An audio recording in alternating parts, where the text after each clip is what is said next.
Good morning friend. मेरा नाम सुबोध कुमार है। We we all come here for the 5S and safety training. मैं 5S and safety के बारे में कुछ आपको बातें बताऊंगा। 5S एंड सेफ्टी हम लोग हर जगह यूज करते हैं। बेसिकली यूज हम लोग मैन्युफैक्चरिंग लाइन पे करते हैं एंड हम लोग ये घरों में भी करते हैं, ऑफिस एरियाज में भी करते हैं। लेकिन हमें ये पता नहीं होता है कि ये 5S है क्या। मैक्सिमम टर्म हम लोग सुनते हैं 5S एंड सेफ्टी। सो मैं इसके बारे में आपको कुछ बताऊंगा। फर्स्ट ऑफ ऑल 5S होता क्या है, हम ये जानेंगे। What is 5S? 5S एक वर्क प्लेस ऑर्गेनाइजेशन मेथड है जो हमें ये बताता है कि हम अपने वर्क स्पेस को किस तरह से ऑर्गेनाइज कर सकते हैं फॉर इफिशिएंसी बढ़ाने के लिए और उसके इफेक्टिवनेस के लिए।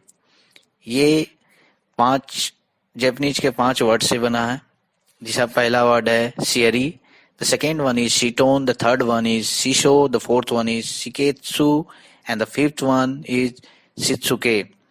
And इसको इंडियन ट्रांसलेटर में short, set in order, shine, standardize and sustain कहा जाता है। तो 5S मैंने यहाँ कुछ 5 पॉइंट्स इंसर्ट किए हैं जो ये बताते हैं कि 5S के बेनिफिट्स क्या है। The first point is 5S supports our total safety culture. 5S हमारे सेफ्टी कल्चर को सपोर्ट करता है कि इनसे 5S के थ्रू हमें कोई भी इंसिडेंट ना हो जाए मैन्युफैक्चरिंग लाइन में या ऑफिस एरिया पे। जस्ट लाइक अगर आप काम कर रहे हो, कोई नीचे पिन गिरा हुआ है या स्क्रू ड्राइवर वगैरह गिरे हुए हैं, तो उससे आपको नुकसान ना हो, तो 5S के जरिए हम उसको एक प्रॉपर प्लेस पे रख देते हैं। The point is 5S better visual management. 5S के थ्रू हम हर एक सामान को, हर एक वस्तु को एक प्रॉपर प्लेस पे विथ क्लीनिंग के साथ रखते हैं, जिससे हम उस प्रोडक्ट को बहुत आसानी से खोज सकते हैं और उसे पिकअप कर सकते हैं। Now third point is 5S increase customer satisfaction. 5S के थ्रू हम कस्टमर को ज़्यादा सेटिस्फाई करते हैं। जस्ट लाइक 5S के अंदर आपके क्लीनिंग भी आते हैं, सॉर्ट भी आते हैं। तो कस्टमर उस चीज जब भी अगर आपके प्लांट में या कभी ऑफिस एरिया में विजिट करते हैं, तो आपके क्लीनिंगनेस देख के, आपको हर एक चीजें एक प्रॉपर प्लेस में रखे हुए देख के वो ज्यादा सेटिस्फाइड होते हैं। And the fourth one is immediately makes abnormal condition visible. 5S के थ्रू हम एबनॉर्मल कंडीशंस वाले जो प्रोडक्ट होते हैं, जस्ट लाइक कोई अगर प्रोडक्ट डिफेक्ट है तो उनको एक पर्टिकुलर प्लेस पे रखा जाता है विथ टैग के साथ। तो इससे हम तुरंत, अगर कोई भी बंदा बाहर से आता है, चाहे ऑडिट के लिए आता है, तो वो देख लेता है कि ये डिफेक्टिव प्रोडक्ट है, ये मिक्स नहीं है। So next one, the last one is the 5S improve productivity. 5S के जरिए हर एक बैड प्रोडक्ट को हम अलग कर देते हैं, चाहे वो defect as a defective and okay product को रन करते हैं, जिसके कारण वो प्रोडक्टिविटी भी बढ़ जाती है। We have to come here for the next steps, 5S implementation process. मैंने यहाँ पे कुछ स्टेप्स डाले हैं। इस स्टेप बाय स्टेप से हम 5S को इम्प्लीमेंट करेंगे। किसी भी 5S को इम्प्लीमेंट करने से पहले हमें फर्स्ट ऑफ ऑल ये एस्टेब्लिश करना होता है कि हम ये 5S किस एरिया में इम्प्लीमेंट करना है। The second step is define a 5S implementation plan. हमें एक 5S इम्प्लीमेंटेशन प्लान को डिफाइन करना होता है कि 5S में किस किस एस का हम इम्प्लीमेंट किस फोकस एरिया पे करना है। The third step is develop 5S criteria and standard. हमें 5S क्राइटेरिया एंड उसके स्टैंडर्ड को डेवलप करना चाहिए। जिस समय हम 5S का इम्प्लीमेंट करने से पहले हमें उनकी क्या क्या क्राइटेरिया रखनी है, वो चीज डिफाइन करनी पड़ती है। The fourth one is provide 5S education. जब भी हम किसी एरिया पे 5S इम्प्लीमेंट करते हैं, तो उस एरिया के रिस्पॉन्सिबल पर्सन्स को 5S की जानकारी होनी चाहिए। इसलिए हमें चौथा स्टेप प्रोवाइड 5S एजुकेशन। जैसे हम किसी मैन्युफैक्चरिंग में काम करते हैं, जो ऑपरेटर उस मशीन पे किसी मशीन पे रेगुलर काम करते हैं तो उसे पता होना चाहिए ये 5S क्या है। तो इसलिए मैंने यह चौथा स्टेप डाले हैं कि 5S एजुकेशन मतलब उन्हें 5S की ट्रेनिंग देनी चाहिए। फिर फिफ्थ वन इम्प्लीमेंट 5S। अगर वो पर्सन एजुकेट हो गया तो उसके बाद हम 5S को इम्प्लीमेंट कर देंगे। फिर last one is audit evaluate and follow. हम ऑडिट के थ्रू ये जानने की कोशिश करेंगे कि जो हमने 5 स्टेप्स किए हैं उसका इम्प्लीमेंटेशन उस एरिया पे हो रहा है या नहीं हो रहा है, एंड उसका फॉलो अप लेंगे। अगर इसमें कुछ भी दिक्कत आती है तो अगेन हम स्टेप 4 पे चले जाएंगे। Just like provide 5S education means अगर ये ऑडिट या एवोल्यूशन फॉलो अप में कुछ मिस्टेक्स नजर आते हैं तो इट्स मीन्स कि जो बंदा रिस्पॉन्सिबल पर्सन है उसे 5S की पूरी जानकारी नहीं है। सो हम अगेन उसे दोबारा 5S की ट्रेनिंग देंगे। The next step 5S principle. पहला 5S sort. It is sorting through all items in a location and removing all unnecessary items from the locations. Sort का मतलब छांटना होता है।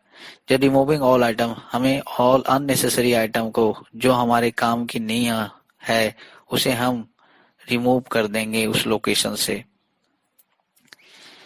इनके गोल और इम्प्लीमेंटेशंस क्या क्या हैं? इनके goal reduce time loss looking for an item by reducing the number of item.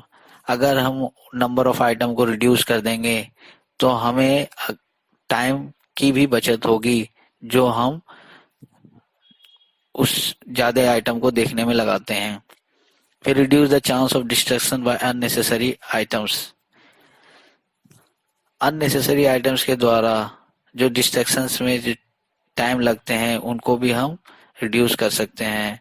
Simply inspection, अगर इसे सिंपल वर्ड में भी कहा जाए तो एक इंस्पेक्शन ही हम कर रहे हैं। फिर increase safety bye eliminating obstacle. हम अपने सेफ्टी के किसी भी ऑब्स्टेकल को हटाने के साथ ही हमारा सेफ्टी भी इंक्रीज हो जाते हैं। इसलिए हमें इनके अपने सेफ्टी को बढ़ाने के लिए एलिमिनेटिंग ऑब्स्टेकल को एलिमिनेट किया जाता है। The next implementation. इम्प्लीमेंटेशंस के लिए हमें क्या क्या करना होता है? इम्प्लीमेंटेशन के लिए हमें ये जानना जरूरी होता है कि नेसेसरी और अननेसेसरी आइटम्स क्या है, जिसके कारण हम इसे सॉर्ट या छांट सकते हैं। Get rid of what you do not need. हमें उस चीज से जो हमें जरूरत नहीं है हमें उससे बाहर हो जाना चाहिए। मैंने कुछ यहाँ पे एग्जांपल दिए हैं। The first sort before and after conditions. ये आप बिफोर कंडीशंस में जो रेड सर्कल मैंने किए हैं और आफ्टर में जो ग्रीन सर्कल किए हैं ये इनका इम्प्लीमेंटेशंस के बाद का है और बिफोर इम्प्लीमेंटेशन से पहले। तो सॉर्ट यहाँ पे आपने देखे होंगे रेड में बहुत सारे बुक हैं जो बिखरे पड़े हैं और आफ्टर में जो कि अरेंजमेंट है एक प्रॉपर वे से आप दिख सकते हैं। फिर आप यहाँ पे ये भी देख सकते हैं जो फायर एक्सटिंग्विशर है जो साइड में रखे पड़े हैं और आफ्टर में यहाँ पे एक प्लेस बनाया गया है फायर एक्सटिंग्विशर को रखने के लिए।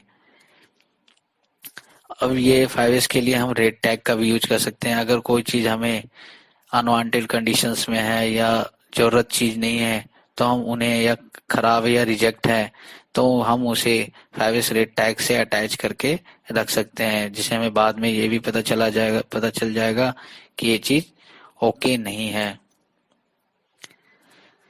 The second one is set in order.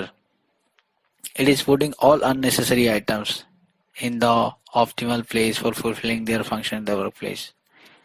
हमें एक इसे ऑर्डर में रखना पड़ता है। जो नेसेसरी आइटम्स होते हैं इनको एक ऑप्टिमल प्लेस पे रखा जाता है जिससे हमारा उस वर्क प्लेस का फंक्शन को फुलफिल करे। इसका गोल क्या है? गोल है make the work flow smooth and easy. अगर हम किसी भी आइटम्स को उनके ऑर्डर पे रखेंगे तो हमारा जो वर्क फ्लो है बहुत ही अच्छे तरीके से और बहुत ही आसान तरीके से चलेगा। इनके इम्प्लीमेंटेशंस क्या है? इनके इम्प्लीमेंटेशंस के लिए हमें नेसेसरी आइटम्स को अरेंज करने हैं और उन इस प्रकार से अरेंज करने हैं कि वो बहुत ही इजी तरीके से यूज में आ जाए, उसको सिलेक्ट करने में हमें ज़्यादा दिक्कत ना हो, जिसे हमें पिक करने में और खोजने में आसानी हो जाए। इसके लिए एग्जांपल आपने देखे होंगे, बहुत सारे स्क्रू ड्राइवर या नट वोल्ट वगैरह सारे मिक्स करके एक डब्बे में डाले हुए हैं और आफ्टर दैट में एक अरेंजमेंट के द्वारा उसमें रखा गया है। इसमें आफ्टर में अगर आपको किसी भी नंबर का स्क्रू चाहिए तो आप तुरंत मूव आउट कर सकते हो, बट इसमें आपको हर एक आइटम को ढूंढना पड़ेगा। Third S is sine, it is sweeping और क्लीनिंग। ये साफ सफाई से रिलेटेड होता है कि अपने वर्क प्लेस में मशीन्स की, टूल्स की और वर्क प्लेस की सफाई रेगुलर बेसिस पे करनी चाहिए। इनके गोल क्या हैं? गोल है प्रोडक्शन प्रोसेस को इम्प्रूव करना, सेफ्टी के साथ वेस्ट को कम करना, फिर डिफेक्ट को आने से पहले रोकना, prevent error from defect. Second है keep the work place safe and easy to work in, कहीं भी किसी जगह काम करने के लिए सेफ और इजी हो। The work place safe and easy to work in, work place को सेफ एंड इजी बनाने रखने के लिए भी इसका काम किया जाता है। Keep the work place clean and pleasing to work in, work place को क्लीन रखने के लिए एंड सही तरीके से काम करने के लिए भी इसका यूज किया जाता है। इम्प्लीमेंटेशंस में क्या आते हैं? Implement work place and equipment on A daily basis, हमें इसे डेली बेसिस पे वर्क प्लेस और इक्विपमेंट को साफ करना चाहिए या एक हाई फ्रीक्वेंसी इंटरवल में साफ सफाई रखनी चाहिए। सेकेंड है inspect the work place and equipment while cleaning, cleaning करने के दौरान हमें वर्क प्लेस और इक्विपमेंट को चेक भी करना चाहिए कि ये जो थर्ड एस साइन है ये प्रॉपर तरीके से इम्प्लीमेंट हो रहे हैं या नहीं हो रहे हैं। Same next example is a before and after. आप यहाँ पे रेड में देख सकते हैं बहुत सारे छोटे छोटे टेप लगे पड़े हैं जो कि देखने में भी सही नहीं लगते हैं। By looking wise is very bad, but after conditions में ये क्लीनिंग किया हुआ और सारे सामान एक प्रॉपर तरीके से रखे पड़े हैं।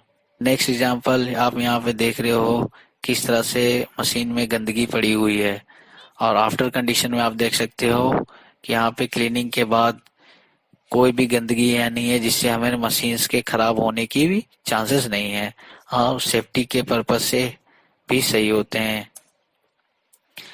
द फोर्थ इज स्टैंडर्डाइज, ये एक प्रोसेस है जो कि हमें सॉर्ट को और सेट इन ऑर्डर को और क्लीन को एक वर्क प्लेस में रखता है। इनका गोल क्या है? इनका गोल है प्रोसीड्यूर को एस्टेब्लिश करना शेड्यूल के through and repetition of 3-5S just like a sort, set in order and shine. Implementations कहाँ करते हैं? वर्क स्ट्रक्चर को डेवलप करते हैं जो हमें न्यू प्रैक्टिस और पार्ट ऑफ डेली रूटीन के बारे में बताते हैं। Ensure everyone knows their responsibility, सभी को अपनी रिस्पॉन्सिबिलिटी एंड परफॉर्मेंस का ध्यान खुद रखना चाहिए, जो कि सॉर्टिंग का है, सेट इन ऑर्डर का है एंड क्लीनिंग का है। और third point is review the status of 5S, हमें 5S के इम्प्लीमेंटेशन को रेगुलर बेसिस या ऑडिट चेकलिस्ट के थ्रू रिव्यू करना चाहिए। 5S स्टैंडर्डाइज के हिसाब से बिफोर और आफ्टर का मैंने एग्जांपल दिया है। आप यहाँ पे देख सकते हो कि एज ए सॉर्ट के हिसाब से भी ये प्रॉपर आफ्टर में प्रॉपर तरीके से रखा गया है, ऑर्डर में भी रखा गया है और क्लीनिंग के साथ रखा गया है। लेकिन आप बिफोर में आप देख सकते हो कि एक साइन क्लीनिंग सही नहीं है, सॉर्ट नहीं किया हुआ है, एक ऑर्डर में प्रॉपर ऑर्डर में नहीं रखा हुआ है। The 5S is sustain. It is a developed process by self discipline. इसको अगर हम सेकेंड टर्म में भी कहें तो इसे सेल्फ डिसिप्लिन कह सकते हैं। इनका गोल है ensure that 5S followed, 5S approach followed हो, इनका ये गोल है कि आप रेगुलर एक कांस्टेंट अप्रोच से सस्टेन करना, कि जो भी हम फॉरेस्ट किए हैं वो हमेशा रेगुलर सस्टेन रहे, मतलब एक फिक्स कंडीशन पे चलता रहे विथ प्रॉपर मैनर। नेक्स्ट है implementations. Perform regular audit to ensure all the find standards being implemented as followed. हमें रेगुलर ऑडिट करनी चाहिए इंश्योर करने के लिए जो हमने इम्प्लीमेंट किया है वो रेगुलर फॉलो हो रहे हैं नहीं हो रहे हैं। Implement movement when ever possible, हमें मूवमेंट को भी इम्प्लीमेंट करना चाहिए अगर इसकी जरूरत है तो। वर्कर्स के इनपुट और उनके वैल्यूएबल और आइडेंटिफाइंग इम्प्रूवमेंट वेन इश्यू, अगर कोई भी इश्यूज आते हैं, identify their cause and implement the change necessary to avoid recurrence, तो हमें उसे आइडेंटिफाई करना चाहिए और उनके कॉज को चेक करना चाहिए कि वो दोबारा वो प्रॉब्लम ना आए। Just like a before and after example, आपने यहाँ पे देखने बहुत सारे स्पून्स हैं, तो हर स्पून्स को एक प्रॉपर तरीके से रखा गया है। मल्टीपल स्पून्स भी हैं डिफरेंट डिफरेंट स्टाइल्स के, तो इनका एक बॉक्स में एक जिग में इनको रख दिया गया है कि अगर आप कोई भी स्पून्स की जो। अब यह लास्ट है सेफ्टी। यहाँ पे हमें 6x बोला जाता है, 5s प्लस सेफ्टी मिलके ही 6x बनते हैं। तो सेफ्टी क्या है? सेफ्टी एक स्टेट ऑफ बीइंग सेफ का कंडीशंस है जो हमें harm and non desirable outcome से बचाता है। इसमें हमें wearing appropriate PPs, personal protective equipment जिसे बोलते हैं, वो पहनने पड़ते हैं।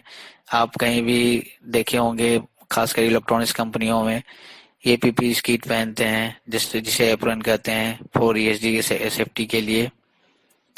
फिर install guarding and necessary to inspect existing guarding to ensure it is in safe and functional order. guarding and unnecessary inspect को भी उसमें रखा जाता है जो हमारे फंक्शनल ऑर्डर को दिखाता है। आप इंडिकेशंस आप देख सकते हो एग्जिट, अगर कोई कंडीशंस आ जाती है तो उस केस में आपको किसी भी ऑर्गेनाइजेशन से बाहर कैसे निकलना आता है वो आप इस इंडिकेशंस के थ्रू देख सकते हो। फिर ensure warning sign and predominantly located, आपको वार्निंग साइन को भी ध्यान देना होता है। इसमें आपका इमरजेंसी एग्जिस्ट कौन सा हाई वोल्टेज का है, कौन सा वेट फ्लोर है, वो सारी चीज आपको पता होनी चाहिए। अगर आपको ये सारी चीज पता रहेंगे तो कोई भी अनवांटेड या अनसेफ्टी कंडीशंस में आप इससे मूव आउट कर सकते हो। Use tag out lockout procedure. Tag out lockout procedure basically use होते हैं अगर कोई मशीनरी में काम कर रहे हैं तो उसमें टैग आउट और लॉग आउट का यूज किया जाता है ताकि उस मशीन्स को कोई भी बंदा ऑन ना कर दे, जिससे ये एक सेफ्टी पर्पस के लिए किया जाता है। So thank you friend for watching this video and if you like this video तो please like and share, comment on this post. Thank you very much.